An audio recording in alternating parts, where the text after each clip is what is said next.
Yes, Kenya. Tamu sana, yes, tamu sana.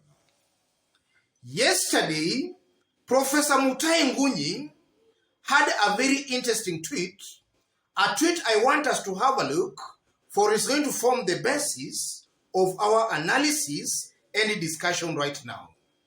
Mutahi Ngunyi, there was an earthquake. It was yesterday, and it was Azimio. That is the real earthquake. And thanks to Kalonzo, he will be the 6th president. Raila waited for 5 years under Uhuru and got it. It's called handshake doctrine or positive sum game. Everyone wins.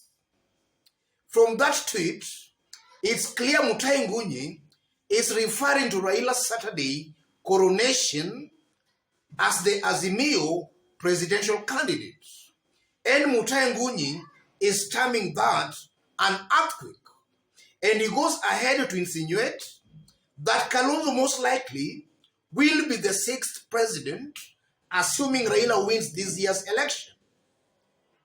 So in this video, I want us to dissect this post to see exactly the truth behind this post, whether Mutahi Ngunyi has some sense, or rather is making some sense, or is just fumbling words here. But before we dig deep into that analysis, in case you've bumped here for the very first time, subscribe, give this video a like. If you look at the Azimio team on Saturday, before Kalonzo joined Azimio, Kalonzo was largely being seen as the kingmaker. And now that Kalonzo actually thrown his weight behind Azimio, it's almost certain that come August this year, Raila Molo Odinga, if things were to remain constant, Raila will be the next president of the Republic of Kenya after Uhuru Muigai Kenyatta. That's very clear, ladies and gentlemen. So, to understand whether Kalonzo will be the next president after Raila Molo Odinga, we must first of all look at all the options Kalonzo Musyoka had before actually joining Azimio.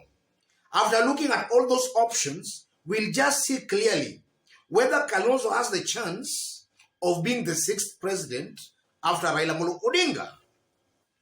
The first option, Kalonzo Musyoka had the option of going it alone all the way to the ballot. And in the event he chose that route, it's clear he was going to lose. And he was going to lose it very badly because already, looking at things in Ukambani, the Ukambani nation, or rather the ground is split. Already we have 3 strong governors supporting Raila Molo Odinga.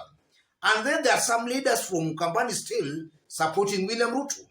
So if Kalonzo had chosen to go all the way to the ballot, he was not guaranteed of a solid Kamba vote. So we could have found a Kalonzo Musyoka actually getting a backlash from his Kamba nation. And that could have just sealed Kalonzo's fate in this year's election and most likely in 2027. Because now in 2027, we might have found an almost irrelevant Kalonzo Musyoka, something we saw with the late Nyachai. So it's clear that was not the best route for Kalonzo to be the president, maybe in 2027 or thereafter. And then the possibility, or rather, Kalonzo had the option of joining William Ruto. So what could have happened there if Kalonzo had joined William Ruto? If Kalonzo had joined William Ruto, I'm not ruling out the possibility that William Ruto could have actually appointed or picked him as his running mate. I'm not ruling out that possibility. So let's assume William Ruto appointed Kalonzo Musyoka as his running mate. It's almost certain the mountain's vote could have deserted William Ruto because of picking Kalonzo Musyoka. And I'm saying that because already William Ruto has parted ways with Uhuru Kenyatta, who is still the current political and ethnic kingpin of the mountain. So William Ruto must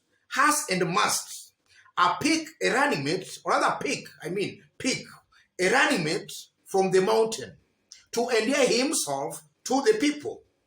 And I'm saying that because he's not being supported by the mountain ethnic and political kingpin.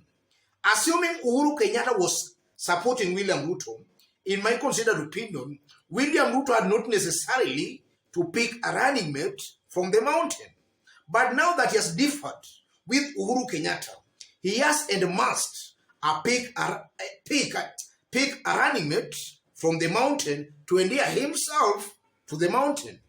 So in the event he picked Kalonzo, they could have lost that election. And largely again, if you look at the principle in Kenya Kwanza Alliance is propagating a Kalenjin Kikuyu ticket. Kikuyu Kalenjin ticket. They want to maintain the status quo. That's largely what forms Kenya Kwanza Alliance. They don't want anything disrupting the status quo that has ruled Kenya since independence. Since independence, it has been Kikuyu Kalenjin. Kalenjin Kikuyu. That's the principle behind Kenya Kwanza Alliance. It's something I know they might not want to accept, but that is the principle guiding Kenya Kwanza Alliance. If William Ruto becomes the president today, most likely his successor will most likely be somebody from the mountain. That's a given fact. And as I talk right now, William Ruto most likely again might just pick a running mate from the mountain. So it's a Kalenjin Kikuyu kind of a situation in Kenya Kwanza Alliance. So there, Kalonzo could have not actually realized his dream of becoming the president maybe after 2027 or 2027 and thereafter. So let's come to Azimio.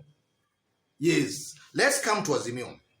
In Azimio, if you look at Raila's support base, it cuts across the country.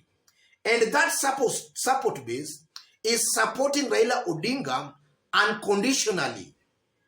Raila does not need to pick a running mate from those support bases for those bases to support him. Yes. So Raila can as well go on, pick Kalonzo Musyoka as his running mate. He'll still be voted by those support bases. So if you can add Raila's support bases across the country to Kalonzo's support, they are easily going to win this year's election. Because that's something we saw in 2013 and also in 2017. It's widely believed that that combination won those elections. So Raila is not gagged that he must appoint a running mate from those support bases supporting him. He can as well pick Kalonzo, they'll still win this year's election.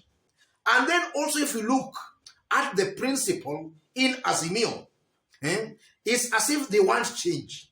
And the president himself started off that discussion some months back during Musalia Mudavadi's mom's burial. The president said clearly that maybe it's now time to think about other communities. It should not just be a two-community affair. So, assuming Raila becomes the president, we might actually find Raila Odinga opening doors for other communities. Raila is just maybe, how can I put it, a pace setter or what? Raila is just setting the pace. Raila is just there to open doors for other communities. And from where I see it, I might be tempted to conclude that after Raila's presidency, assuming he wins this year's presidential election, we might find Akamba being president. We might find Aluya being president or any other tribe. But in the event William Ruto wins the presidency, his successor most likely will be somebody from the mountain. So we'll just have that domination of Kikuyu Kalenjin continuing if William Ruto wins the presidency. If Raila wins, we might now find a very drastic change, a drastic shift from the old principle that has ruled Kenya since independence. We might find Akamba, any other tribe becoming the president after Raila Odinga. So in this case, I fully agree with Mutahi Ngunyi that actually might even find Kalonzo being the next president or the 6th president after Raila Amolo Odinga. And that will depend largely on how Kalonzo Musyoka plays his politics in Azimio. And I'm saying that because if you look at the Azimio team, apart from the president and Raila Amolo Odinga, the only senior leader in that team is Kalonzo Musyoka. So as Uhuru Kenyatta exits, as Raila exits, Kalonzo Musyoka automatically becomes the leader in that group. And you know, in Kenya, to win a presidential election, previous election results have shown us that you must identify with the government side. You must identify with the system. And Kalonzo has cleverly positioned himself in that system. If he remains there, he plays his politics very well there, he has got a very high chance of becoming the 6th president of the Republic of Kenya. And on top of that, we are also being told a Mandela moment. So all those things can just actually work towards favoring Kalonzo Musyoka or any other candidate who is not necessarily a Kikuyu or a Kalenjin. Otherwise, ladies and gentlemen, just as I did state when we were starting, in case you've bumped here for the very first time, kindly subscribe, give this video a like. And to our fans, our subscribers here, I'm very much humbled, very grateful for the kind of support you are giving me here. God bless you, God bless Kenya. And to any other person, you are a fan of ours here, you love our videos, but you have never subscribed. Take this moment today, subscribe, and give this video a like.